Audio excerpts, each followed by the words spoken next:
Después de una semana realmente difícil lidiando con problemas en la ciudad, decidí tomarme un descanso en mi casa de campo. Necesitaba silencio, aire fresco, la paz que solo ese lugar podía darme. Cuando me acerqué a la puerta de la propiedad, vi algo que nunca en mi vida imaginé ver. Mi nuera Sara estaba cargando todos los muebles de la casa. Mi hijo, Robert, estaba metiendo cada artículo en la camioneta de mudanzas, el sofá que compré con mi primer sueldo decente, las lámparas que elegí con tanto cuidado, la mesa donde habíamos compartido tantas comidas juntos. Todo estaba siendo llevado como si nada de eso me perteneciera. Nunca esperé tal traición y audacia de ellos. En mis 68 años de vida había visto muchas cosas, pasado por tiempos difíciles, enfrentado pérdidas y decepciones. Pero esto era diferente. Esto venía de mi propia carne y sangre, del hijo que crié con mis propias manos. Me quedé allí junto a la puerta, observando la escena. Robert levantaba una caja pesada y la apilaba en la parte trasera de la camioneta. Sara entraba y salía de la casa como si fuera la dueña del lugar. Ninguno de los dos me había visto todavía. Estaban tan concentrados en su tarea, tan seguros de lo que estaban haciendo que no notaron mi presencia. Sin armar un escándalo allí mismo, saqué tranquilamente mi teléfono de mi bolso. Mis manos temblaban un poco, pero logré sostenerlo firme. Antes de decir nada, antes de enfrentarlos, necesitaba tener pruebas de lo que estaba viendo. Comencé a grabar todo en silencio. La camioneta era grande, de las que se usan para mudanzas completas de casa. Ya estaba medio llena con mis pertenencias. Vi mis sillas, mis cuadros, incluso las cortinas que cosí yo misma hace años. Cada objeto que salía de esa casa representaba años de esfuerzo, de trabajo honesto, de sacrificio. Robert hizo una pausa por un momento para secarse el sudor de la frente. Tenía 42 años, un hombre fuerte y capaz. Lo había criado solo después de que su padre nos abandonó cuando él tenía apenas 5 años. Trabajé limpiando casas de otras personas. Lavaba ropa, fregaba pisos, hacía todo lo necesario para que a él no le faltara nada. Sara salió de nuevo con una caja en los brazos. Tenía 38 y siempre pareció una mujer calculadora, fría de cierta manera, pero quise darle el beneficio de la duda porque era la esposa de mi hijo, la madre de mis nietos.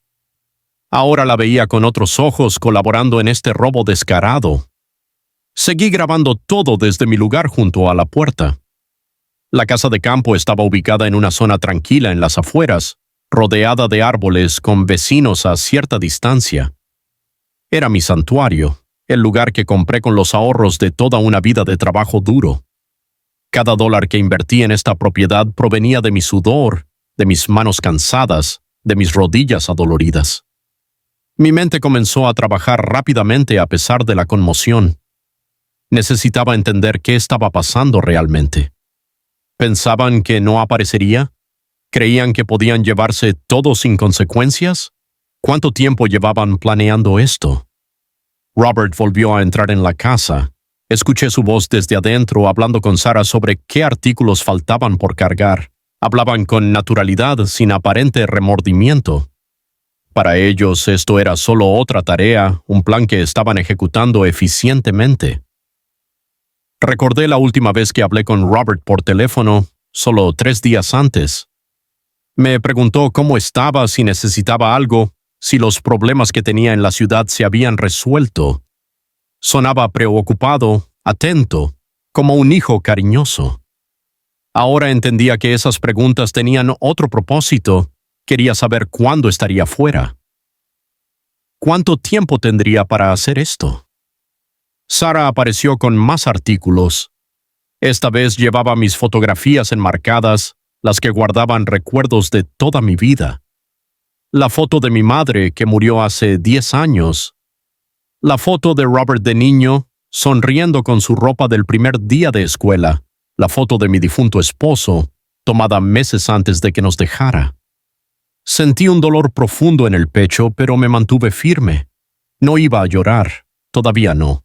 Necesitaba ser fuerte, necesitaba pensar con claridad. Guardé el teléfono en mi bolso después de tener suficientes pruebas en video. Respiré hondo y comencé a caminar hacia ellos. Mis pasos en el camino de tierra eran suaves. El sol de la tarde creaba largas sombras en el suelo. A lo lejos podía escuchar pájaros cantando, ajenos al drama humano que se desarrollaba en ese momento. La naturaleza seguía su curso mientras mi mundo se derrumbaba. Cuando estaba a pocos metros de la camioneta, Robert finalmente me vio. Su expresión cambió al instante. La sorpresa apareció en su rostro, seguida rápidamente por algo que parecía miedo o culpa. Dejó caer la caja que llevaba. El sonido del impacto hizo que Sarah saliera corriendo de la casa. Ella también me vio y se quedó inmóvil en la puerta. Ninguno de los dos dijo nada durante varios segundos. Los miré fijamente con una mirada que contenía 68 años de experiencia, de decepciones superadas, de fuerza acumulada. Robert fue el primero en intentar hablar. Abrió la boca, pero las palabras no salían fácilmente. Levanté la mano, pidiendo silencio. Todavía no era hora de escuchar sus excusas o sus mentiras. Primero necesitaba procesar completamente lo que estaba viendo, lo que todo esto significaba. Caminé lentamente hacia la camioneta de mudanzas y miré adentro. Todo estaba allí. Toda mi vida empacada como mercancía que alguien podía llevarse. Los muebles que elegí con tanto cuidado, los objetos que me habían acompañado durante años, las cosas que me daban consuelo en mi vejez. Sarah dio un paso adelante y comenzó a decir algo sobre ayudar, sobre organizar, sobre hacerme un favor. Su voz sonaba nerviosa, artificial. La interrumpí con una sola palabra que salió firmemente de mis labios. Alto, solo eso, alto. Robert intentó acercarse a mí. Vi un intento de manipulación en sus ojos, esa expresión que usaba desde niño cuando lo pillaban haciendo algo malo. Pero yo ya no era la madre que cedía ante cada excusa. Los años me habían enseñado a reconocer una mentira, a detectar una traición incluso cuando estaba envuelta en palabras dulces. Le dije que no se moviera, que se quedara exactamente donde estaba. Mi voz sonó más dura de lo que esperaba, más firme. Era la voz de una mujer que había sido empujada demasiado lejos, que había confiado demasiado y ahora enfrentaba las consecuencias de esa confianza ciega. Para entender cómo llegué a ese horrible momento frente a mi propia casa, viendo a mi hijo robarme, necesito retroceder en el tiempo. Necesito contarte cómo era mi vida, cómo construí todo lo que intentaban llevarse, cómo llegué a ser dueña de esa casa de campo que representaba el fruto de décadas de sacrificio. Nací en un pueblo pequeño, en una familia humilde que apenas tenía para comer. Desde joven aprendí que nada en esta vida se da gratis, que todo se logra con trabajo y esfuerzo. Mi madre lavaba ropa para otros para mantenernos, y mi padre trabajaba en el campo desde el amanecer hasta el anochecer. Cuando cumplí 18 años, conocí a John Smith. Era un hombre trabajador, honesto, con sueños de salir adelante en la vida. Nos casamos jóvenes, llenos de ilusión y planes para el futuro. Él conseguía trabajos temporales en construcción y yo limpiaba casas. Reunimos cada dólar que pudimos ahorrar. Robert nació cuando yo tenía 26 años. Fue el día más feliz de mi vida. Lo recuerdo perfectamente envuelto en una manta azul que una vecina me regaló. Sus ojitos me miraban con esa inocencia que tienen los recién nacidos. En ese momento juré que haría todo lo posible para darle una vida mejor que la que yo había tenido. John también estaba feliz. Trabajaba más horas, aceptaba cualquier trabajo extra para que no nos faltara nada. Los primeros años fueron difíciles, pero hermosos. Vivíamos en un pequeño apartamento que alquilábamos, pero era nuestro hogar. Cada noche cenábamos juntos, hablábamos de nuestros sueños y planeábamos el futuro. Cuando Robert tenía 5 años, todo cambió. John me dijo una mañana que había conocido a otra mujer. Así, sin preámbulos, sin preparación. Me dijo que se iba, que ya no sentía lo mismo por mí y que necesitaba empezar de nuevo. Se fue esa misma tarde, llevándose solo una maleta con su ropa. Me quedé sola con un niño pequeño, sin dinero ahorrado porque John se había llevado todo lo que teníamos en la cuenta bancaria. Esa noche lloré hasta que se me acabaron las lágrimas, pero cuando amaneció me levanté y seguí adelante.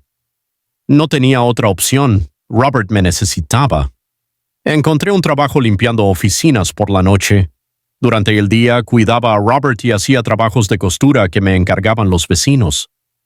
Dormía 3 o 4 horas cada noche, pero nunca dejé que mi hijo pasara necesidades. Siempre tuvo comida en la mesa, ropa limpia y útiles escolares. Los años pasaron y Robert creció. Era un niño inteligente, curioso y cariñoso conmigo. Trabajé incansablemente para pagar una buena educación para él. Quería que estudiara, que tuviera oportunidades que yo nunca tuve, para que no tuviera que limpiar pisos ajenos para sobrevivir. Cuando Robert cumplió 15 años, conseguí un mejor trabajo en una empresa de limpieza que pagaba más. Empecé a ahorrar dinero con disciplina. Cada dólar que me sobraba después de pagar el alquiler y la comida iba a una cuenta especial. Tenía el sueño de comprar mi propia propiedad, un lugar que nadie pudiera quitarnos. Robert terminó la secundaria con buenas calificaciones. Estaba tan orgullosa de él. Entró a la universidad para estudiar administración de empresas. Trabajaba medio tiempo en una tienda mientras estudiaba, pero yo seguía ayudándolo con lo que podía. Pagaba parte de su matrícula, le compraba libros y me aseguraba de que no le faltara nada. Durante esos años conoció a Sara. Ella estudiaba en la misma universidad. Venía de una familia con más recursos económicos que la nuestra. Al principio parecía una chica educada, aunque siempre noté cierta distancia en cómo me trataba. Pero mi hijo estaba enamorado y yo quería su felicidad. Se casaron cuando Robert tenía 25 años. Organicé una fiesta modesta con el dinero que había ahorrado para mi propiedad. No me importó usar esos ahorros porque quería que mi hijo tuviera un buen recuerdo de su boda. Sara se quejó de que la celebración era demasiado sencilla, pero Robert parecía contento. Siguieron viviendo en un apartamento que alquilaban. Yo seguí trabajando duro, ahorrando cada dólar posible de nuevo. Para entonces tenía 50 años y mi cuerpo empezaba a sentir el peso de tanto esfuerzo. Las rodillas me dolían, la espalda protestaba cada mañana, pero no me rendí. Cuando tenía 55 años, finalmente logré mi sueño. Encontré la casa de campo en las afueras, a unas horas de la ciudad. Era un lugar hermoso rodeado de árboles con aire fresco y silencio. La casa necesitaba reparaciones, pero el precio estaba dentro de lo que había ahorrado durante tantos años. Usé todos mis ahorros para el pago inicial y saqué un préstamo para el resto. Durante los siguientes años trabajé incansablemente para pagar ese préstamo. A veces hacía trabajos extra los fines de semana, sacrificando mis propias necesidades para no atrasarme en los pagos mensuales. Poco a poco amueblé la casa de campo. Cada mueble que compraba era elegido cuidadosamente, pensando en la comodidad y la durabilidad. No podía permitirme comprar cosas caras, pero buscaba objetos de buena calidad que me duraran muchos años. Robert y Sara me visitaban ocasionalmente. Él parecía contento de que tuviera mi propio lugar. Sara hacía comentarios sobre lo sencillo que era todo, pero no le prestaba atención. Para mí, esa casa de campo representaba la culminación de décadas de esfuerzo, la recompensa por nunca rendirme. Cuando cumplí 60 años, terminé de pagar el préstamo. Ese día lloré de felicidad. La casa de campo era completamente mía, libre de deudas, sin hipoteca. Nadie podría quitármela. O eso pensaba en ese momento antes de saber que la traición vendría de donde menos lo esperaba. Pasé los últimos años mejorando la propiedad. Planté árboles frutales, arreglé el techo, pinté las paredes. Cada mejora que hice era pensando en mi futuro, el lugar donde pasaría mis últimos años con paz y dignidad. Robert parecía apoyar mis esfuerzos. Me llamaba a menudo, preguntaba cómo iban las mejoras y me decía que estaba feliz de verme disfrutar de mi propio espacio. Confiaba en él completamente. Era mi hijo, la persona por la que había sacrificado toda mi vida. Sarah tuvo 2 hijos, mis nietos. Los adoraba y los visitaba siempre que podía en la ciudad. Les llevaba regalos, pasaba tiempo con ellos, les contaba historias. Sentía que finalmente todo mi esfuerzo había valido la pena. Tenía mi propia casa, una familia, unos nietos hermosos. Hace 6 meses, Robert empezó a preguntarme por los documentos de la casa de campo. Decía que era importante tener todo en orden, que a mi edad debía asegurarme de que los papeles estuvieran bien guardados. No vi señales de alerta en esas preguntas. Pensé que era una preocupación genuina de un hijo por su madre. Le mostré dónde guardaba los documentos y le expliqué cómo estaba todo organizado. Tomó fotos de algunos papeles, diciendo que quería tener copias por si acaso. Confié en él sin un momento de vacilación. Los meses posteriores a esas conversaciones sobre los documentos pasaron con aparente normalidad. Dividía mi tiempo entre la ciudad, donde hacía algunos trabajos de limpieza para mantenerme activa y tener ingresos extras, y la casa de campo, donde pasaba los fines de semana descansando del ruido urbano. Mi rutina en la ciudad era sencilla, pero me mantenía ocupada. Me levantaba temprano, preparaba mi modesto desayuno y salía a trabajar. Limpiaba 2 pequeñas oficinas 3 veces por semana. El dinero no era mucho, pero era suficiente para mis gastos básicos y para consentir a mis nietos de vez en cuando. Cada viernes por la tarde tomaba el autobús hacia las afueras. El viaje duraba casi 3 horas, pero no me importaba. Miraba por la ventana mientras la ciudad quedaba atrás y el paisaje se transformaba en campos verdes, árboles y cielo abierto. Ese viaje era mi transición entre 2 mundos. Al llegar a la casa de campo sentía que podía respirar profundamente. El aire era diferente allí, más limpio, más fresco. Abría las ventanas de la casa y dejaba que la brisa entrara, llevándose el cansancio acumulado durante la semana. Era mi santuario, mi retiro personal. Los domingos por la tarde volvía a la ciudad con pesar, pero también con energía renovada. Ese ritmo me funcionaba bien. Me mantenía conectada con mi familia, especialmente con mis nietos. Pero también tenía mi espacio tranquilo donde podía ser simplemente yo misma. Robert me visitaba en la ciudad aproximadamente cada 2 semanas. Venía a mi pequeño apartamento, se sentaba a la mesa de la cocina y tomábamos café juntos. Hablábamos de su trabajo, de los niños, de sus planes. Él trabajaba para una empresa de logística en un puesto administrativo decente. Durante esas visitas, Robert siempre preguntaba cómo estaba, si necesitaba algo o si tenía algún problema de salud. Apreciaba su atención. Me sentía afortunada de tener un hijo que se preocupaba por mí. Nunca imaginé que detrás de esas preguntas había una intención oculta. Sarah rara vez se unía a esas reuniones. Siempre tenía una excusa: los niños, el trabajo, compromisos sociales. No insistía porque notaba que nunca había estado realmente cómoda conmigo.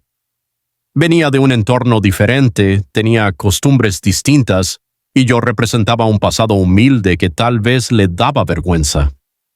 Mis nietos eran mi alegría. Ethan tenía 8 años y Liam tenía 6.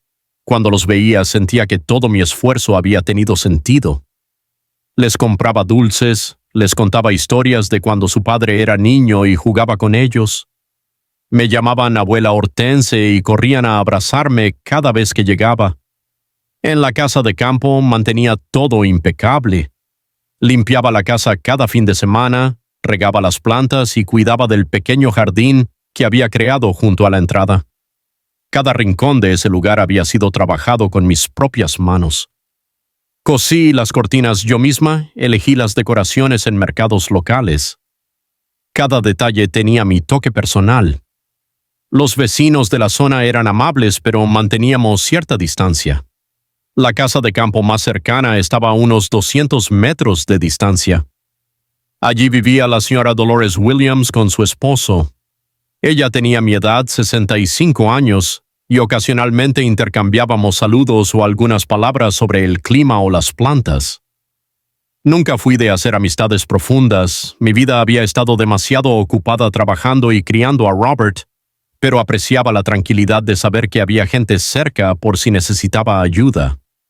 Dolores me había invitado a tomar café un par de veces, pero siempre me excusé educadamente, prefiriendo mi soledad.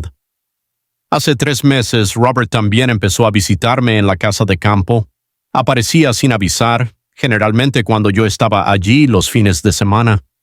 Decía que quería pasar tiempo conmigo, que extrañaba el aire del campo. Yo estaba feliz de tenerlo cerca, de compartir ese espacio que tanto amaba. Durante esas visitas caminaba por la propiedad como evaluándola. Preguntaba sobre el estado del techo, las tuberías, cuánto había costado cada mejora. Yo respondía con orgullo, contándole cuánto había invertido en hacer de ese lugar un hogar cómodo y seguro. Una vez lo encontré mirando documentos en el pequeño escritorio donde guardaba mis papeles importantes. Dijo que solo buscaba un bolígrafo, pero noté que algunos papeles estaban en un orden diferente. No le di importancia en ese momento. Era mi hijo. Confiaba en él completamente. Sara lo acompañó una vez. Caminó por la casa con una expresión crítica, haciendo comentarios sobre lo anticuados que estaban los muebles, lo pequeño que era todo. Sentí un pinchazo de dolor en el pecho, pero no dije nada. No quería crear conflicto con la esposa de mi hijo. Esa tarde, mientras preparaba café para los 3, escuché a Sara hablando con Robert en voz baja en la sala. No podía entender todo lo que decían, pero capté algunas palabras. Valor, ubicación, oportunidad. Pensé que hablaban de algún negocio propio, ajeno a mí. Los niños solo vinieron conmigo a la casa de campo una vez. Fue un día hermoso. Corrieron por el jardín, jugaron bajo los árboles, se ensuciaron las rodillas trepando y explorando.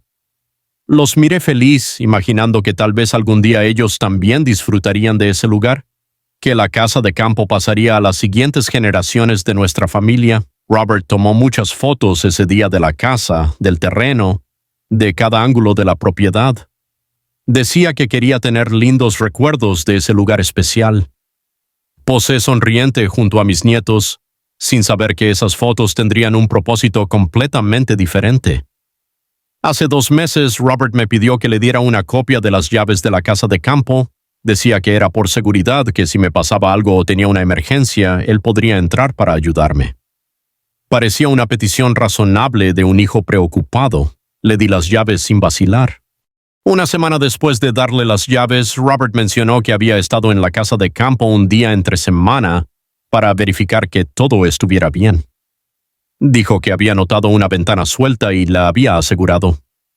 Le agradecí por preocuparse, por cuidar de mi propiedad como si fuera suya.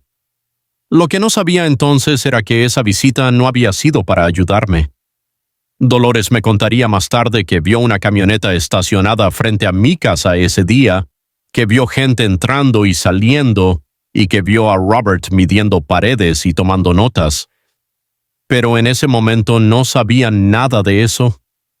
Mi relación con Robert parecía más cercana que nunca. Hablábamos por teléfono casi todos los días.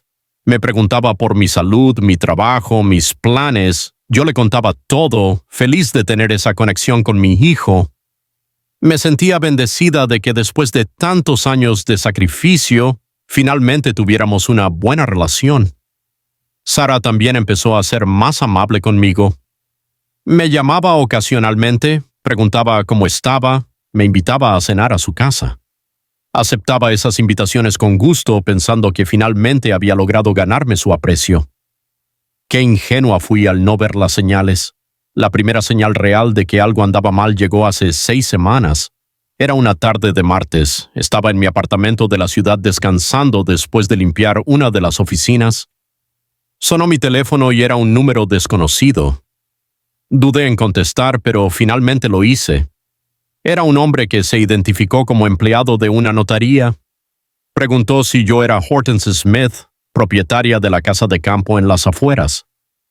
Cuando confirmé, me dijo que necesitaban verificar algunos datos porque había una solicitud de trámite relacionada con mi propiedad. Preguntó si yo había iniciado algún proceso legal o de transferencia. Le dije que no había iniciado ningún trámite. El hombre guardó silencio por un momento y luego me dijo que era extraño porque tenían documentos con mi firma solicitando una tasación de la propiedad para una posible venta. Sentí un escalofrío recorrer mi espalda. Yo no había firmado nada así. Le pedí más información, pero me dijo que necesitaba verificar algunos detalles internos primero y que me volvería a llamar. Nunca volvió a llamar. Intenté contactar a la notaría usando el número desde el que me llamaron, pero nadie contestó. Esa noche no pude dormir bien dando vueltas en la cama pensando en el asunto. Al día siguiente llamé a Robert para contarle sobre la extraña llamada. Pareció sorprendido y preocupado. Me dijo que probablemente era una estafa, que había muchos estafadores tratando de engañar a personas mayores. Me aconsejó que no contestara llamadas de números desconocidos y que si volvía a pasar, lo llamara inmediatamente. Sus palabras me tranquilizaron. Lo que decía tenía sentido.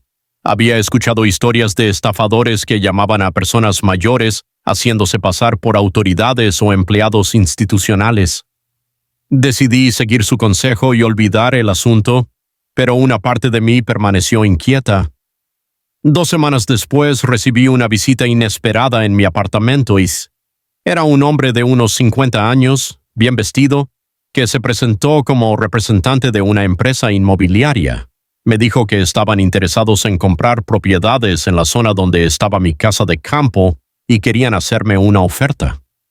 Le dije claramente que mi casa de campo no estaba en venta, que era mi hogar y que no tenía intención de venderla.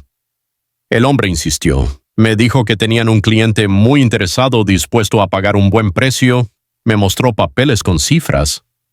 Habló de decenas de miles de dólares que sonaban tentadores, pero me mantuve firme.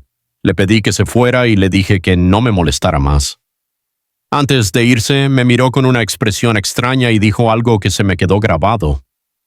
Su cliente ya había hecho inversiones previas relacionadas con esa propiedad y esperaba finalizar la compra pronto. No entendía a qué se refería con eso. Esa noche volví a llamar a Robert. Le conté sobre la visita del hombre de bienes raíces. Esta vez noté algo diferente en su voz. Tardó unos segundos en responder y cuando lo hizo su tono sonó tenso. Me dijo que era muy extraño, que seguramente alguien estaba tratando de aprovecharse de mí. Sugirió que por seguridad sería bueno que él revisara todos los documentos de mi propiedad. Dijo que quería asegurarse de que todo estuviera en orden, que no hubiera irregularidades que pudieran ser explotadas por personas sin escrúpulos. Acepté sin ver motivo para desconfiar de él. El fin de semana siguiente, Robert vino a la casa de campo. Yo estaba allí como de costumbre. Llegó solo, sin Sara ni los niños. Trajo una carpeta grande y pidió todos los documentos relacionados con la propiedad. Se sentó a la mesa del comedor y comenzó a revisar cada papel cuidadosamente. Yo preparé el almuerzo mientras él trabajaba. De vez en cuando lo miraba desde la cocina y lo veía concentrado, tomando notas en un cuaderno y haciendo breves llamadas telefónicas. Me sentía tranquila teniéndolo allí, pensando que mi hijo estaba protegiendo mis intereses. Después del almuerzo, Robert me dijo que todo parecía estar en orden, pero que había notado que algunos documentos necesitaban actualizarse. Me habló de cambios en las leyes, nuevos requisitos legales, la importancia de tener todo perfectamente registrado. Yo no entendía mucho de esas cosas, así que confié en su criterio. Pidió permiso para llevar algunos documentos originales a la ciudad. Dijo que un abogado amigo suyo podía revisarlos y asegurarse de que todo estuviera de acuerdo con las nuevas regulaciones. Le di permiso. Era mi hijo, el hombre que había criado, la persona en quien más confiaba en este mundo. Una semana después, Robert me devolvió los documentos. Explicó que el abogado había hecho algunas correcciones menores, que todo estaba perfecto ahora. Me mostró papeles con sellos oficiales, con firmas que no reconocía. Me dijo que eran certificaciones necesarias, actualizaciones del registro. Firmé donde me indicó. Firmé sin leer completamente, sin entender todos los términos legales, confiando en que mi hijo nunca me haría daño. Esas firmas que puse ese día en documentos que no entendía completamente serían usadas más tarde de formas que nunca imaginé. La semana siguiente, Robert estuvo más presente que nunca. Me visitaba constantemente, me llamaba todos los días, era extremadamente atento. Yo estaba feliz con esa cercanía, sintiendo que finalmente tenía al hijo cariñoso que siempre había soñado tener. Sara también cambió su actitud. Me invitaba a su casa, cocinaba para mí, me incluía en los planes familiares. Los niños pasaban más tiempo conmigo. Me sentía parte de una familia unida, algo que había anhelado durante años. No vi que todo ese afecto repentino tenía un propósito calculado. Hace un mes, Robert propuso algo que en ese momento me pareció otra muestra de su cariño. Me dijo que había hablado con Sara y habían decidido que yo no debería seguir trabajando limpiando oficinas a mi edad. Querían que me jubilara completamente y disfrutara mis últimos años sin preocupaciones. Explicó que ellos podían ayudarme económicamente si era necesario, que no debería seguir desgastando mi salud por unos pocos dólares. Me conmovió su propuesta. Me sentí valorada, cuidada, amada. Acepté su sugerencia y dejé mis trabajos de limpieza. Con más tiempo libre empecé a pasar más días en la casa de campo. No solo los fines de semana, sino también algunos días entre semana. Disfrutaba de la tranquilidad del jardín, de mis plantas. Me sentía en paz sin imaginar que esta paz estaba a punto de romperse de la manera más brutal. Hace 3 semanas decidí ir a la casa de campo un miércoles. Normalmente iba los viernes, pero ese día en particular me sentía cansada del ruido de la ciudad y quería irme antes. Tomé el autobús temprano en la mañana. Llegué antes del mediodía. Mientras caminaba desde donde me dejaba el autobús hasta mi propiedad, vi un auto estacionado cerca de mi puerta. No lo reconocía. Me pareció extraño porque generalmente no había vehículos en esa zona durante la semana. Caminé más despacio, con cierta cautela. Cuando me acerqué, vi que era un auto de alquiler, de esos que usan las empresas de alquiler. No había nadie dentro. Miré hacia mi casa y noté que la puerta estaba entreabierta. Mi corazón comenzó a latir más rápido. Alguien estaba dentro de mi casa sin mi permiso. Entré en silencio, escuché voces adentro. Una era la voz de Robert. La otra no la reconocía. Hablaban en la sala, discutiendo medidas, espacios, posibilidades de remodelación. Me quedé escondida en el pasillo, escuchando. El hombre que acompañaba a Robert hablaba con entusiasmo sobre el potencial de la propiedad. Decía que con algunas renovaciones, el lugar podría venderse por un excelente precio. Mencionó cifras específicas, $30,000, tal vez $40,000 si se hacían las mejoras adecuadas. Se me heló la sangre al escuchar esas palabras. Robert respondía con calma, como si estuviera discutiendo algo completamente normal. Le dijo al hombre que ya había hablado con algunos contactos sobre posibles compradores, que el proceso legal estaba prácticamente resuelto, que solo faltaban algunos detalles finales. Hablaba de mi propiedad como si ya fuera suya. Salí de mi escondite en el pasillo. Los 2 hombres se quedaron paralizados cuando me vieron. A Robert se le fue todo el color de la cara. El otro hombre, que llevaba un maletín y una carpeta con planos, me miró confundido. Hubo un silencio pesado que pareció durar una eternidad. Le pregunté a Robert qué significaba todo eso. Mi voz salió temblorosa, pero firme. Él intentó sonreír, intentó actuar con naturalidad. Me dijo que era una sorpresa, que estaba evaluando opciones para ayudarme, que había pensado que tal vez yo querría vender la casa de campo y mudarme más cerca de ellos en la ciudad. Le dije que nunca había mencionado querer vender, que esta casa de campo era mi hogar, mi refugio, el resultado de décadas de trabajo. Robert continuó con sus excusas. Dijo que solo estaba explorando posibilidades, que quería saber cuánto valía la propiedad por si alguna vez cambiaba de opinión. Sus palabras sonaban huecas, falsas. El otro hombre se presentó rápidamente como tasador de bienes raíces. Me entregó su tarjeta profesional con nerviosismo. Dijo que Robert lo había contactado para una tasación informal, que no había nada oficial todavía, que solo estaban viendo opciones. No creí ni una palabra. Pedí a ambos que salieran inmediatamente de mi casa. El tasador recogió apresuradamente sus cosas y prácticamente salió corriendo hacia su auto. Robert se quedó intentando hablar conmigo, pero no quise escuchar. Le dije que necesitaba estar sola, que me había decepcionado profundamente. Esa noche no dormí. Me quedé sentada en la sala, mirando las paredes que había pintado con mis propias manos, los muebles que había comprado con tanto sacrificio. Trataba de entender qué estaba pasando realmente. Mi único hijo, estaba planeando algo a mis espaldas. Al día siguiente volví a la ciudad.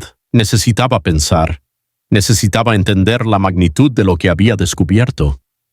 Robert me llamó varias veces, pero no contesté. Sarah también intentó contactarme. Dejé que todas las llamadas fueran al buzón de voz. Durante los días siguientes comencé a recordar detalles que antes me parecían insignificantes. Las constantes preguntas sobre los documentos, el interés repentino en pasar tiempo conmigo, las visitas frecuentes a la casa de campo. Todo comenzó a tener sentido, formando un patrón que me aterraba. Decidí ir a hablar con la señora Williams, mi vecina de la casa de campo. Tomé el autobús y fui directamente a su casa. Me recibió con sorpresa, pero amablemente. Le pregunté si había visto algo extraño en mi propiedad durante las últimas semanas, especialmente cuando yo no estaba. Dolores dudó un momento antes de responder. Finalmente me dijo que sí, que había visto llegar a Robert varias veces durante la semana con diferentes personas. Vio autos estacionados, gente entrando y saliendo e incluso una camioneta de una empresa de construcción una vez. Ella había pensado que yo estaba al tanto de todo eso. También me contó que hace 2 semanas vio a Robert y a Sarah midiendo el terreno exterior, que escuchó a Sarah hablando por teléfono sobre planear una remodelación completa. Dolores pensó que tal vez yo había decidido hacer mejoras en la propiedad con ayuda de mi familia. Nunca imaginó que yo no sabía nada. Le agradecí por su honestidad y le pedí que me avisara inmediatamente si veía algo más. Me dio su número de teléfono y me dijo que podía contar con ella para lo que necesitara. Me miró con lástima y preocupación, como si entendiera lo que estaba pasando sin que yo tuviera que explicarlo. Volví a mi apartamento en la ciudad con el corazón destrozado. La traición era peor de lo que había imaginado. No era solo una idea pasajera de Robert, era un plan elaborado que llevaba meses en marcha. Se había tomado el tiempo de traer tasadores, planear renovaciones, buscar compradores.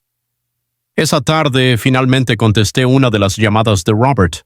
Su voz sonaba ansiosa. Se disculpó, me dijo que había manejado todo mal, que sus intenciones eran buenas. Intentó explicar que solo quería asegurar mi futuro, que pensaba que vender la casa de campo y tener el dinero en el banco sería mejor para mí a mi edad. Le pregunté directamente si había hecho algo con los documentos que le había dado. Hubo un largo silencio.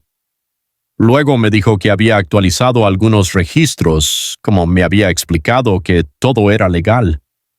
Pero su tono de voz me decía que había algo más, algo que no me estaba contando. Exigí que me devolviera todos mis documentos originales. Me dijo que los tenía guardados en un lugar seguro, que podía traérmelos cuando yo quisiera.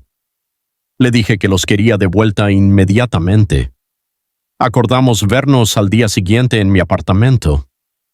Robert llegó al día siguiente por la tarde. Trajo una carpeta con documentos. Me la entregó en silencio. Los revisé uno por uno, pero la verdad es que no entendía completamente lo que estaba mirando. Eran papeles llenos de términos legales, sellos y firmas. Algunos se veían diferentes a como los recordaba. Le pedí que se fuera. Antes de irse intentó abrazarme, pero me aparté. Vi lágrimas en sus ojos, pero no me conmovieron.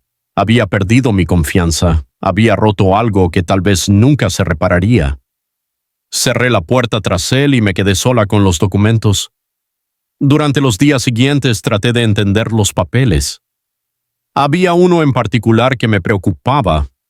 Era un documento de poder notarial que yo había firmado, pero al leerlo con más cuidado me di cuenta de que otorgaba permisos muy amplios, permisos para realizar trámites, para representarme en asuntos legales, para tomar decisiones sobre la propiedad. Recordaba vagamente haber firmado ese papel. Robert me había dicho que era solo una formalidad, una actualización requerida por cambios en las leyes. Había confiado en su palabra. Ahora veía que ese documento podía ser usado de formas que nunca imaginé. Decidí buscar ayuda profesional. Necesitaba saber exactamente qué significaban todos esos papeles que había autorizado sin darme cuenta. Busqué en Internet abogados que ofrecieran consultas gratuitas o accesibles. Encontré un despacho que tenía servicios para personas de bajos ingresos. Llamé y pedí una cita. Me dieron un espacio para la semana siguiente. Mientras esperaba esa fecha, seguí dándole vueltas a todo. Los días se sentían interminables. No podía dormir bien. No tenía apetito. La angustia me consumía pensando en qué más podría descubrir. Robert intentó visitarme varias veces, pero no abría la puerta. Sarah vino una vez y llamó insistentemente. Gritó desde afuera que necesitaban hablar conmigo, que todo era un malentendido. Me quedé en silencio dentro de mi apartamento hasta que se fue. Los niños me enviaron dibujos por correo. Ethan escribió una nota diciendo que me extrañaba. Liam dibujó una casa con flores y puso mi nombre debajo. Esos gestos me rompieron el corazón. Amaba profundamente a mis nietos, pero sus padres estaban tratando de destruir mi vida. Finalmente llegó el día de la cita con el abogado. Se llamaba Andrew Jones y tenía una oficina pequeña pero ordenada. Era un hombre de unos 50 años, de aspecto serio pero amable. Me ofreció café y me pidió que le contara mi situación. Le conté a Andrew Jones toda la historia desde el principio, desde las extrañas llamadas de la notaría, pasando por la visita del tasador, hasta encontrar a Robert con el evaluador en mi casa de campo. Le mostré todos los documentos que tenía. Los revisó cuidadosamente, tomando notas y haciendo preguntas específicas sobre fechas y circunstancias. Mientras hablaba, podía ver cómo su expresión se volvía más seria. Cuando terminé de contarle todo, respiró hondo y me miró con una mezcla de compasión y preocupación. Me dijo que la situación era delicada, que había indicios de que podrían estar preparando un fraude patrimonial. Andrew explicó que el documento de poder notarial que había firmado le daba a Robert poderes muy amplios sobre mi propiedad. Con ese papel él podía realizar trámites sin mi presencia, incluso iniciar procesos de ventas y lo combinaba con otros documentos. Me dijo que era común que personas sin escrúpulos usaran este tipo de autorizaciones para despojar a adultos mayores de sus bienes. Sentí que el piso se movía bajo mis pies. Le pregunté si era posible que Robert realmente estuviera planeando quitarme mi casa de campo. Andrew me dijo que, basándose en lo que le había contado y en los documentos que había revisado, era una posibilidad muy real. Me aconsejó actuar rápidamente para proteger mis bienes. Explicó que necesitábamos revocar inmediatamente ese poder notarial. También sugirió que registráramos una nota de advertencia en el registro público de la propiedad, indicando que yo como propietaria no autorizaba ninguna transacción sin mi presencia física y mi firma ante notario. Esto dificultaría cualquier intento de venta fraudulenta. Le pregunté cuánto costarían sus servicios. Tenía algunos ahorros, pero no mucho. Andrew me miró amablemente y me dijo que este tipo de casos lo indignaban profundamente. Me ofreció cobrarme una tarifa mínima, solo lo suficiente para cubrir los gastos de los trámites, $200 en total por todo el proceso. Acepté agradecida. Firmamos un contrato sencillo de servicios legales. Me dijo que comenzaría a trabajar inmediatamente en revocar el poder notarial y registrar la nota de advertencia. Me pidió que no le dijera nada a Robert todavía sobre esta consulta legal. Era importante que él no supiera que estaba tomando acciones. Andrew también sugirió que intentara obtener más información sobre qué había estado haciendo Robert exactamente. Me recomendó hablar con los vecinos, revisar si había otros documentos que no conocía, estar alerta a cualquier movimiento sospechoso. Me dio su número personal y me dijo que lo llamara a cualquier hora si descubría algo importante. Salí de esa oficina sintiéndome un poco más fuerte. Por primera vez en semanas sentía que no estaba completamente sola, que había alguien de mi lado que entendía la gravedad de la situación. Tenía un plan de acción, pasos concretos a seguir para protegerme.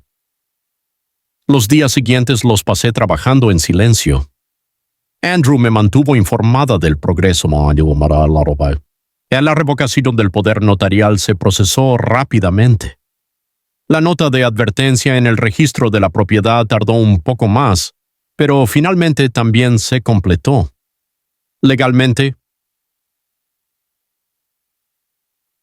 era mucho más difícil que alguien hiciera algo con mi casa de campo sin mi conocimiento.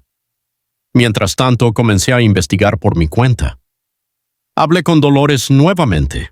Le expliqué más abiertamente lo que estaba pasando. Ella me apoyó y me contó más detalles que había observado. Me dijo que una vez vio a Sarah tomando fotografías de toda la propiedad, incluido el interior de la casa.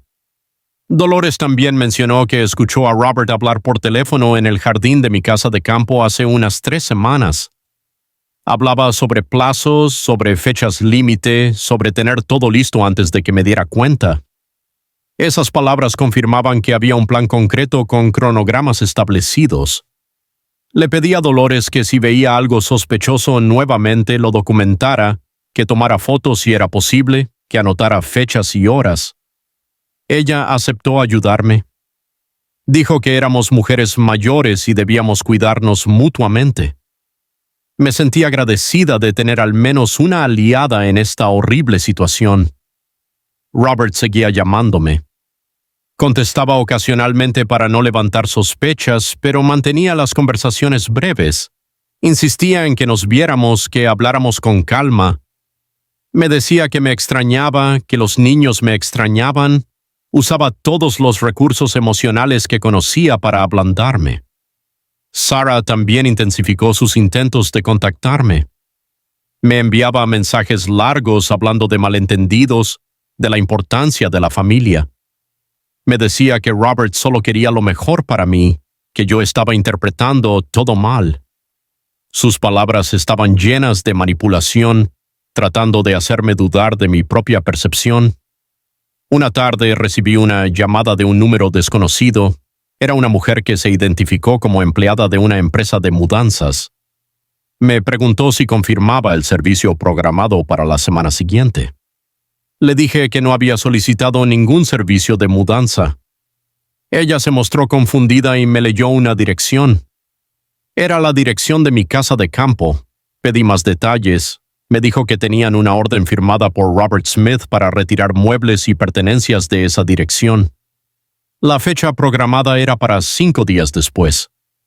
Le dije firmemente que cancelara ese servicio, que era un error, que nadie tenía autorización para mover nada de esa propiedad.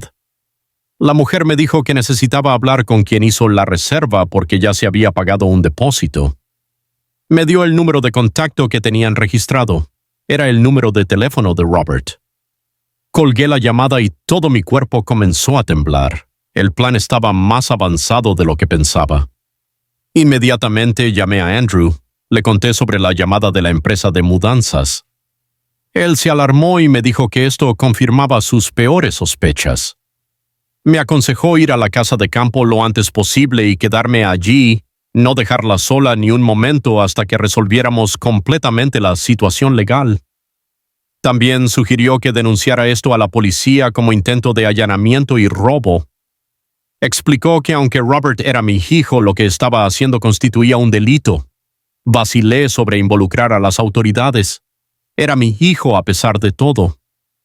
Andrew me dijo firmemente que ser familia no le daba derecho a robarme. Esa noche hice una maleta pequeña y me preparé para ir a la casa de campo al día siguiente y quedarme allí el tiempo que fuera necesario. No iba a permitir que se llevaran lo que me había tomado toda una vida lograr. Por primera vez en semanas sentí algo parecido a la determinación. Antes de dormir, revisé todos los documentos que tenía nuevamente. Busqué entre mis papeles viejos y encontré los recibos de todos los pagos que había hecho por la casa de campo a lo largo de los años. Los recibos del préstamo inicial, las facturas de las mejoras, los comprobantes de impuestos pagados. Todo estaba a mi nombre. Todo demostraba que esa propiedad era mía. Preparé una carpeta con toda esa documentación. La guardé junto con los papeles que Andrew me había dado sobre la revocación del poder notarial y la nota de advertencia. Esa carpeta era mi escudo, mi protección legal contra cualquier intento de despojarme de lo mío. A la mañana siguiente tomé el autobús hacia las afueras. Durante el viaje mi mente no dejaba de trabajar. Pensaba en todos los años que había dedicado a criar a Robert, los sacrificios que había hecho por él. Recordaba las noches en vela cuando era bebé, los trabajos extra para pagar sus estudios, las veces que pasé hambre para que él tuviera comida. Me preguntaba en qué momento todo había salido mal, en qué momento mi hijo había dejado de verme como su madre y había comenzado a verme como un obstáculo para obtener dinero. La respuesta probablemente tenía que ver con Sarah, con sus ambiciones, con su forma de valorar las cosas solo por su precio material. Llegué a la casa de campo al mediodía. Todo parecía tranquilo. Abrí la puerta y entré. Revisé cada habitación buscando señales de que alguien había estado allí. Todo parecía estar en su lugar, pero noté pequeñas diferencias en los detalles. Un cajón que siempre dejaba completamente cerrado estaba ligeramente abierto. Algunas fotos en el estante estaban en un orden diferente. Me senté en el sofá de la sala y miré a mi alrededor. Cada objeto en esa casa tenía una historia. La lámpara en la mesa lateral que compré en un mercado hace 15 años, regateando el precio durante media hora hasta conseguir un descuento de $10. Las cortinas las cosí durante todo un invierno, aprovechando las tardes libres después del trabajo. Decidí revisar más a fondo.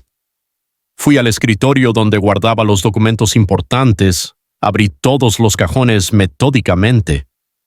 En el fondo del último cajón, debajo de algunas facturas viejas, encontré algo que me heló la sangre. Era una copia de un contrato de venta, un contrato donde mi casa de campo estaba siendo vendida por la suma de $35,000. El documento estaba fechado hacía 2 semanas. Mi nombre aparecía en la sección del vendedor con una firma que parecía mía, pero que no recordaba haber puesto. En la sección del comprador había un nombre que no conocía, una empresa con nombre genérico. Los testigos firmantes eran Robert y Sarah. Mis manos temblaban mientras sostenía ese papel. Este era el plan completo. No solo querían tasar la propiedad o pensar en venderla en el futuro. Ya habían preparado un contrato de venta, ya habían falsificado mi firma, ya tenían un comprador ficticio, probablemente alguien que trabajaba con ellos para hacer que la transacción pareciera legítima. Tomé fotografías del documento con mi teléfono. Inmediatamente llamé a Andrew. Contestó al segundo tono. Le conté lo que había encontrado. Escuché su respiración agitada al otro lado de la línea. Me dijo que eso era evidencia de falsificación documental, que era un delito grave. Me pidió que no tocara ese documento, que lo dejara exactamente donde lo había encontrado. Andrew explicó que necesitábamos actuar con mucha cautela. Me dijo que ese contrato probablemente no se había ejecutado todavía porque la nota de advertencia que registramos lo había bloqueado.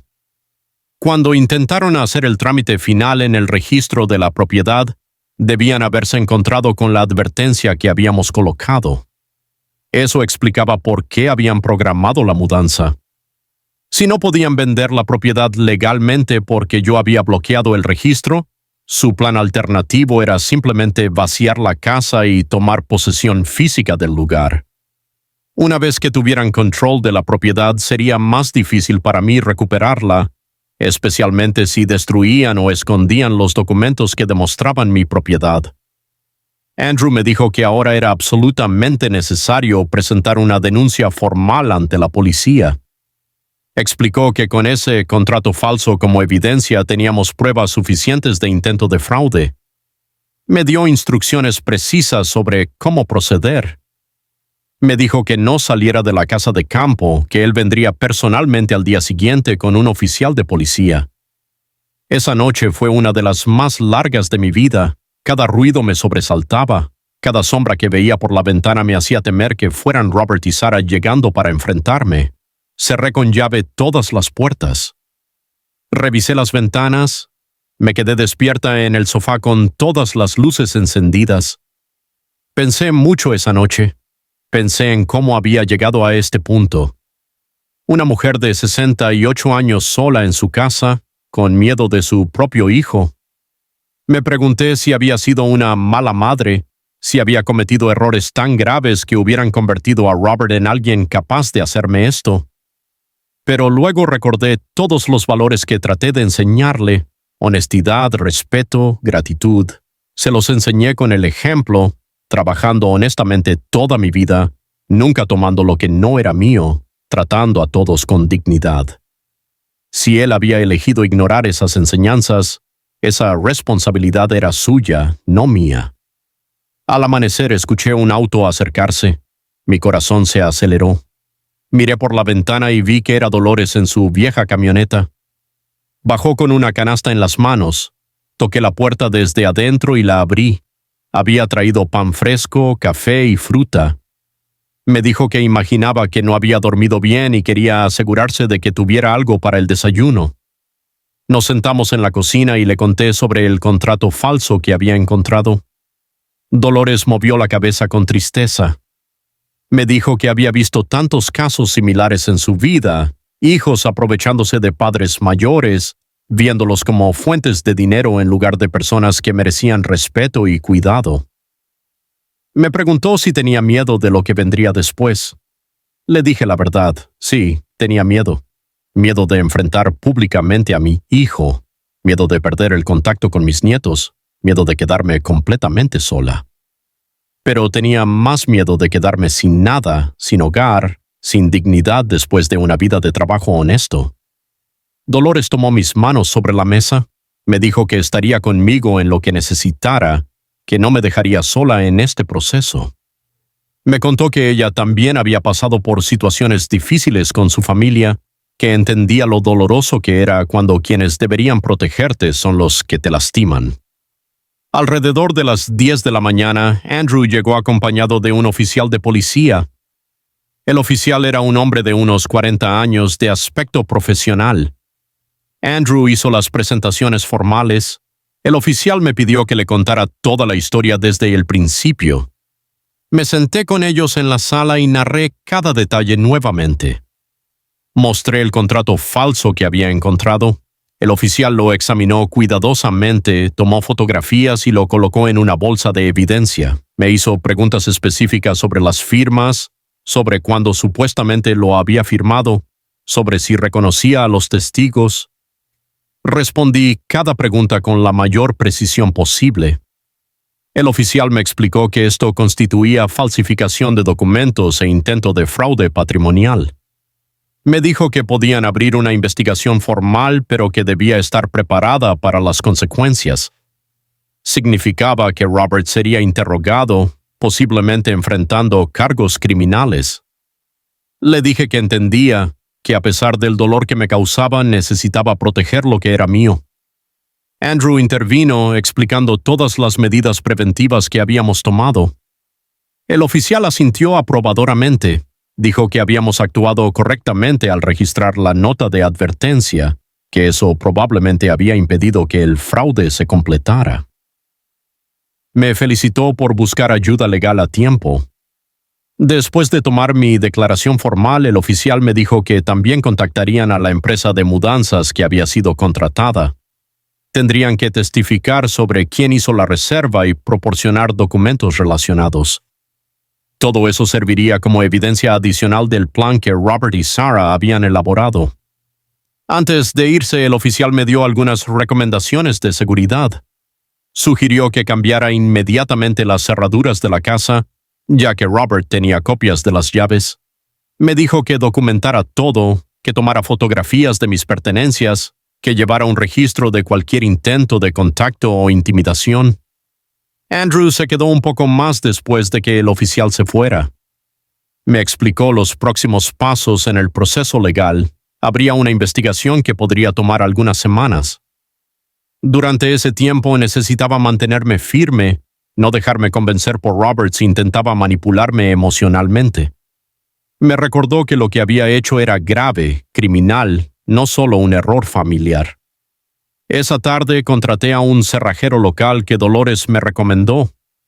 Vino y cambió todas las cerraduras de la casa. Me dio 3 juegos de llaves nuevas.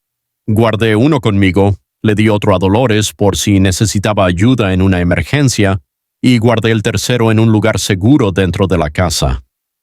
Mientras el cerrajero trabajaba, recibí llamadas de Robert. No contesté. También llegaron mensajes de Sarah. Los leí, pero no respondí.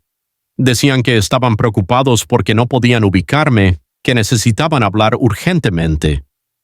Sabía que probablemente habían intentado venir a la casa de campo y habían descubierto que sus llaves ya no funcionaban. Esa noche, Dolores insistió en que durmiera en su casa. Me dijo que no era bueno que estuviera sola todavía, que al día siguiente podría regresar a mi casa de campo con más tranquilidad. Acepté su oferta agradecida. Necesitaba el consuelo de no estar completamente sola en ese momento. En casa de Dolores, mientras comíamos una sopa caliente que preparó, me contó sobre su propia vida. Habló de las dificultades que había enfrentado, las pérdidas, las traiciones. Me dijo que la vida le había enseñado que la verdadera fuerza no viene de no caer, sino de levantarse cada vez que caemos. A la mañana siguiente regresé temprano a mi casa de campo. Necesitaba estar allí para sentir que recuperaba el control de mi espacio. Dolores me acompañó y se quedó conmigo durante la mañana. Hicimos café y nos sentamos en el porche, mirando el jardín que había cultivado con tanto amor durante años. Alrededor del mediodía escuchamos el sonido de un motor acercándose. Era una camioneta grande, exactamente como la mujer de la empresa de mudanzas había descrito. El auto de Robert venía conduciendo detrás de ella. Mi corazón comenzó a latir con fuerza, pero me mantuve firme. Dolores apretó mi mano en señal de apoyo. Robert bajó primero del auto. Sarah bajó del lado del pasajero. Ambos caminaron hacia la puerta de mi propiedad con expresiones decididas. Fue entonces cuando me vieron a mí y a Dolores sentadas en el porche. La sorpresa en sus rostros era evidente. Claramente no esperaban encontrarme allí. Robert intentó sonreír, intentó actuar con naturalidad. Me llamó con una voz que pretendía sonar cariñosa, pero yo podía detectar la tensión detrás de cada palabra. Dijo que había venido a ayudarme con algunas cosas en la casa, que había contratado la camioneta para llevarse muebles que necesitaban reparación. Me levanté lentamente. Caminé hacia la puerta, pero no la abrí. Los miré a ambos directamente a los ojos y les dije que sabía exactamente lo que habían estado planeando. Saqué mi teléfono y les mostré la fotografía del contrato de venta falso que había encontrado. Vi cómo se les iba el color de la cara. Sarah fue la primera en reaccionar. Comenzó a gritar que yo estaba malinterpretando todo, que el documento era solo un borrador, que nunca habían tenido la intención de ejecutarlo sin mi consentimiento. Sus palabras salían atropelladas, desesperadas. Robert intentó calmarla, pero ella continuó con excusas cada vez más elaboradas. Le dije a Robert que había hablado con un abogado y con la policía, que había evidencia suficiente de falsificación de documentos e intento de fraude y que todo estaba siendo investigado formalmente. Vi pánico real en sus ojos por primera vez. Intentó acercarse a la puerta, pero yo di un paso atrás. Los conductores de la camioneta de mudanzas bajaron de su vehículo, confundidos por la escena que se desarrollaba. Uno de ellos preguntó si deberían comenzar a cargar. Les dije en una voz clara y fuerte que no tenían mi autorización para llevarse nada de mi propiedad, que si tocaban algo estarían participando en un robo. Robert intentó hablar con los trabajadores de la camioneta, pero Dolores intervino. Se acercó a la puerta y les dijo a los hombres que ella era testigo, que la dueña de la propiedad no había autorizado ningún servicio de mudanza y que lo mejor que podían hacer era irse antes de involucrarse en problemas legales. Los trabajadores se miraron entre sí, claramente incómodos. Uno de ellos sacó un papel y le dijo a Robert que necesitaban una resolución clara porque no querían problemas. Robert intentó convencerlos de que todo era un malentendido familiar, pero los hombres ya estaban subiendo de nuevo a la camioneta. Sarah comenzó a gritar más fuerte. Me acusó de ser una vieja ingrata, de no valorar todo lo que habían hecho por mí. Dijo que la casa de campo era demasiado para mí sola, que a mi edad no podía mantenerla, y que ellos solo querían lo mejor para mí. Cada palabra que pronunciaba revelaba su verdadera naturaleza. La máscara de amabilidad se había caído completamente. En ese momento llegó otro auto. Era Andrew, mi abogado. Bajó con un maletín bajo el brazo y caminó hacia nosotros con expresión seria.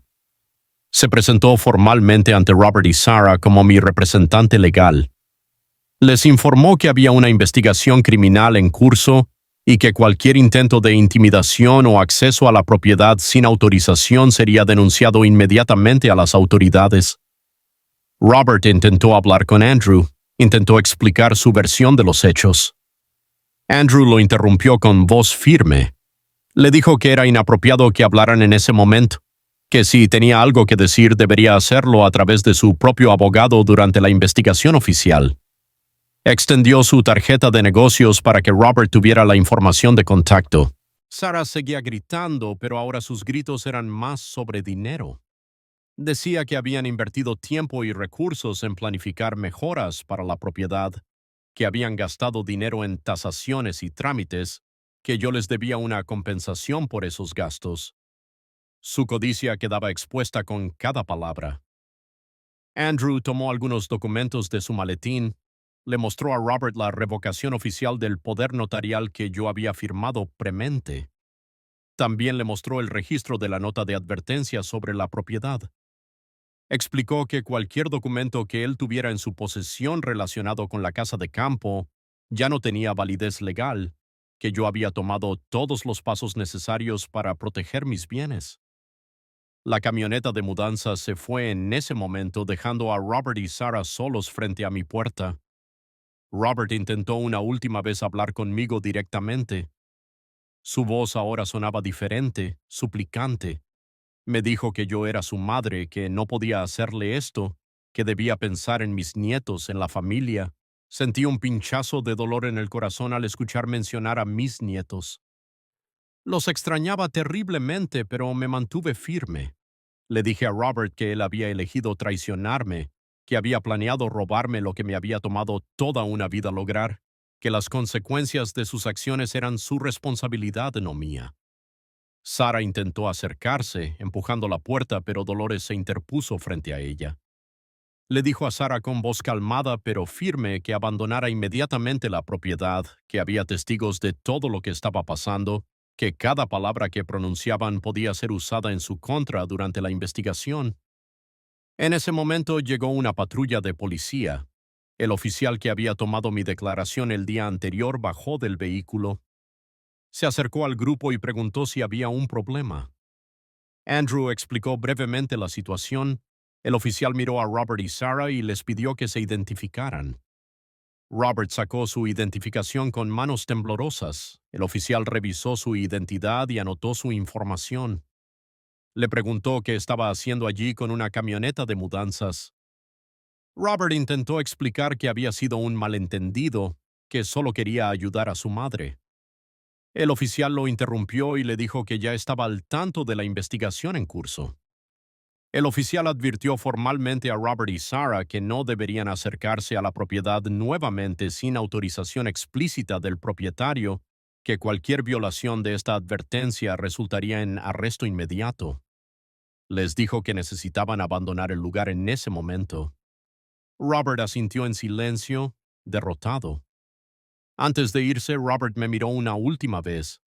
Había lágrimas en sus ojos, pero no sabía si eran de remordimiento genuino o simplemente de frustración por haber sido descubierto.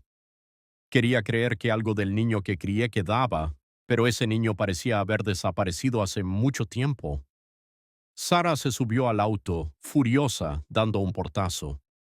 Gritó algo desde adentro que no pude escuchar completamente. Robert caminó lentamente hasta el auto, se subió y se alejó. Los observé conducir por el camino de tierra hasta que desaparecieron entre los árboles. El silencio que siguió fue profundo. Me quedé junto a la puerta sintiendo que toda la tensión acumulada comenzaba a liberarse de mi cuerpo. Mis piernas temblaban, Dolores tomó mi brazo y me ayudó a caminar de regreso al porche. Me senté en la misma silla en la que había estado antes, pero ahora me sentía completamente diferente. El oficial se acercó y preguntó si estaba bien. Le dije que sí, que estaba conmocionada, pero bien. Me recordó que debía llamarlo si Robert o Sarah intentaban contactarme nuevamente o acercarse a la propiedad. Me dijo que el caso seguía bajo investigación y que probablemente tendría que dar otra declaración en unos días. Andrew se sentó a mi lado, explicó que lo que acababa de pasar era muy importante, que teníamos testigos, incluido el oficial de policía, de que Robert había llegado con una camioneta de mudanzas intentando llevarse mis pertenencias sin autorización, que esto fortalecía enormemente el caso por intento de robo. Los días siguientes fueron extraños. Por un lado sentía un alivio enorme por haber enfrentado la situación, por haber protegido lo que era mío. Por otro lado, el dolor de la traición familiar me acompañaba en cada momento.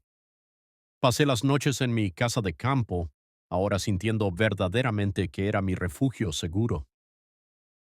Dolores se convirtió en una verdadera amiga durante ese tiempo.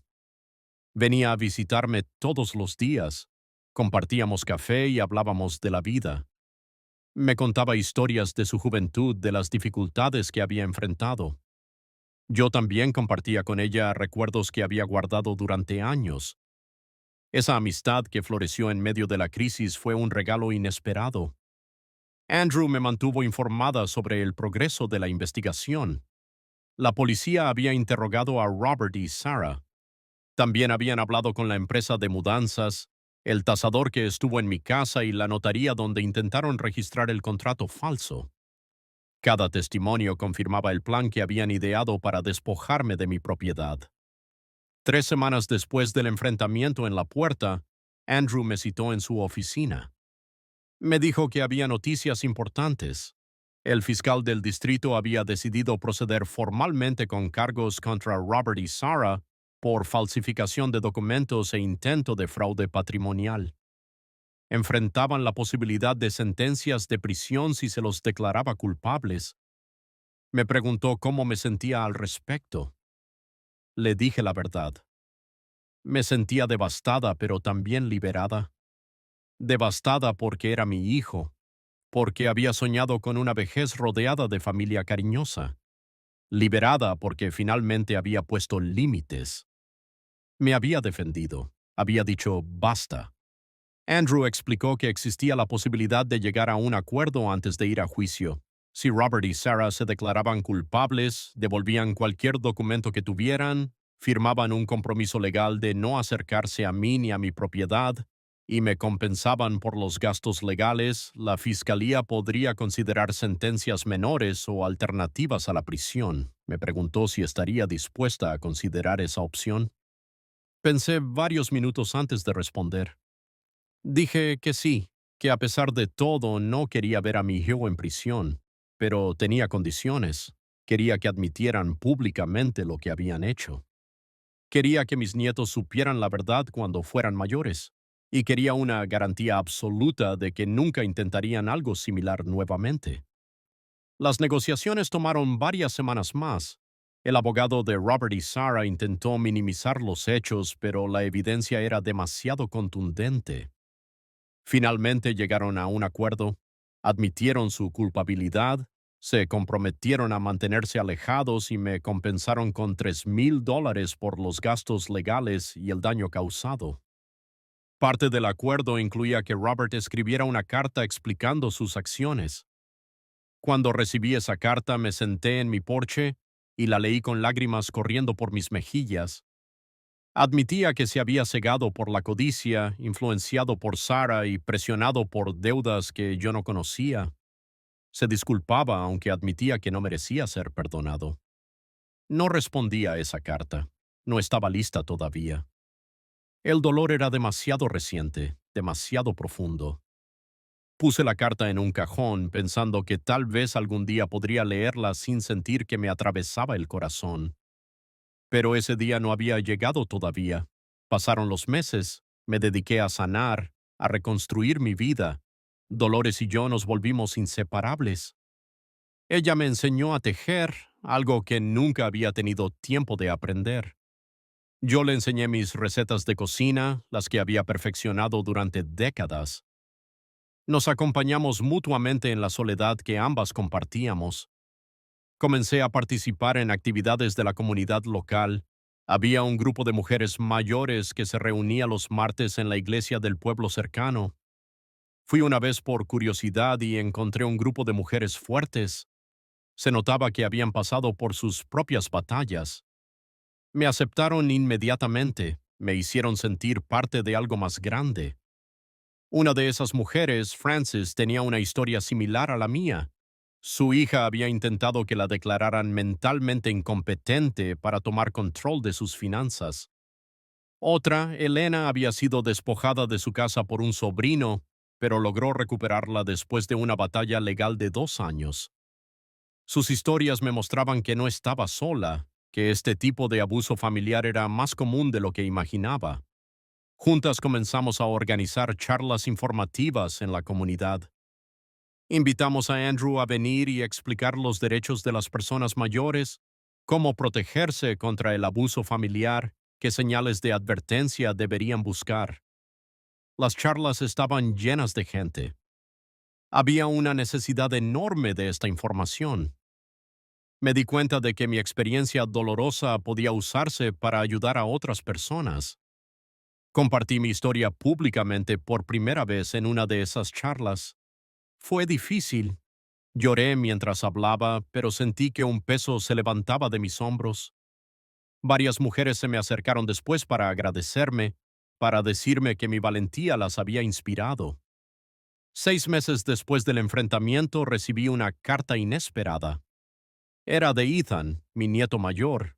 Tenía solo 8 años, pero sus palabras estaban escritas cuidadosamente. Me decía que me extrañaba, que no entendía completamente por qué no nos veíamos, pero que sabía que los adultos a veces tenían problemas complicados. Me envió un dibujo de mi casa de campo con flores alrededor. Lloré cuando leí esa carta. Mis nietos no tenían la culpa de las acciones de sus padres. Merecían conocer a su abuela. Le respondí con una carta propia, explicándole de manera apropiada para su edad que a veces las familias pasaban por momentos difíciles, pero que mi amor por él y por su hermana nunca cambiaría. Comencé a corresponderme con mis nietos a través de cartas. No hablaba mal de sus padres en esas cartas. No los cargaba con los detalles de la traición, solo compartía historias, les enviaba dibujos y les decía cuánto los amaba. Era una conexión pequeña pero significativa, una luz en medio del dolor. Mi vida encontró un nuevo ritmo. Pasaba la mayor parte del tiempo en mi casa de campo, disfrutando de la paz que me había costado tanto lograr. Ocasionalmente iba a la ciudad a visitar a algunas amigas que había hecho en el grupo de la iglesia. Tenía una rutina simple pero satisfactoria. Mejoraba el jardín, plantaba más flores, creaba un pequeño huerto. Cada mañana me levantaba temprano, tomaba mi café en el porche, miraba el amanecer y agradecía tener ese lugar, haber tenido la fuerza para defenderlo. La casa de campo ya no era solo una propiedad, era el símbolo de mi dignidad recuperada. Un año después de todo lo que pasó, Andrew me visitó con noticias finales. El caso legal se había cerrado completamente. Robert y Sarah habían cumplido con todos los términos del acuerdo. Legalmente se les prohibía acercarse a mí o a mi propiedad durante 5 años. Si violaban esa orden, enfrentarían cargos criminales inmediatamente. Le pregunté a Andrew cómo se sentía con el resultado. Me dijo que estaba satisfecho. Habíamos logrado proteger mis bienes, establecer consecuencias claras para quienes intentaron aprovecharse de mí y crear un precedente que podría ayudar a otros en situaciones similares. Me dijo que había sido valiente, que muchas personas en mi situación simplemente se rendían. Esa noche me senté en mi sofá, el mismo sofá que Robert y Sari habían intentado llevarse ese día terrible. Miré a mi alrededor en la sala, los muebles que había elegido cuidadosamente, las fotografías en las paredes, las cortinas que había cosido yo misma. Todo estaba en su lugar, todo era mío, nadie me lo había quitado. Pensé en el viaje que había recorrido, de una niña pobre en un pueblo pequeño a una madre soltera que luchaba, a una mujer mayor que defendió su dignidad contra su propia familia. Cada etapa tenía sus desafíos, sus dolores, sus lecciones, pero las había sobrevivido todas. Me había mantenido firme. Entendí algo importante esa noche. Mi valor como persona nunca dependió de cuánto dinero tuviera, de si mi familia me apreciaba o de si cumplía las expectativas de los demás. Mi valor venía de dentro, de las decisiones que tomaba cada día, de la forma en que enfrentaba las dificultades, de mi capacidad para mantener mi integridad incluso cuando era difícil. A los 68 años, finalmente había aprendido a ponerme primero sin sentirme culpable. Había aprendido que poner límites no era egoísmo, sino supervivencia. Había aprendido que el amor verdadero nunca te pide que sacrifiques tu dignidad o tu seguridad. Si pudiera hablar con otras mujeres de mi edad que están pasando por situaciones similares, les diría esto. Nunca es tarde para defenderse. No importa quién sea la persona que intente lastimarte, aunque sea familia, tienes derecho a proteger lo que es tuyo. Tienes derecho a vivir tus últimos años en paz, con dignidad, rodeada de personas que te valoren genuinamente. Les diría que busquen ayuda, que no tengan miedo de hablar, que hay profesionales y comunidades dispuestos a apoyarlas, que documenten todo, que confíen en sus instintos cuando algo no se siente bien, que el amor familiar verdadero nunca viene con manipulación o engaño.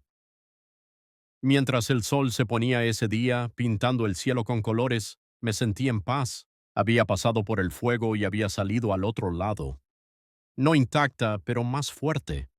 No sin dolor, pero con sabiduría.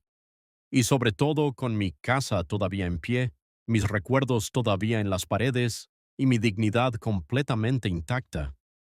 Había aprendido la lección más difícil de todas. A veces la familia que elegimos, los amigos que se convierten en familia, las comunidades que nos apoyan, puede ser más importante que la familia en la que nacimos, y que nunca, nunca es demasiado tarde para empezar de nuevo.